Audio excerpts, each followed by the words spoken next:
The Hum. Suara aneh yang nggak bisa direkam, tahu nggak sih? Di alam semesta ini, ada fenomena yang bikin ilmuwan garuk-garuk kepala. Namanya adalah The Hum. Suara misterius yang cuma bisa didengar sebagian orang di berbagai belahan dunia. Orang-orang melaporkan dengar suara seperti dengungan mesin diesel, padahal nggak ada sumber suara sama sekali. Fenomena ini pernah terjadi di kota Taos, New Mexico.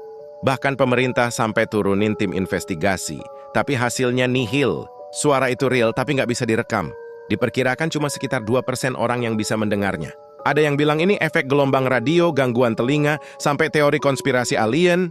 Tapi hingga sekarang, belum ada jawaban pasti. Fenomena ini disebut Unsolved Scientific Mystery. Gimana menurut kamu? Apakah kamu juga pernah dengar suara misterius kayak gini? Subscribe untuk video lainnya tentang fakta unik sains.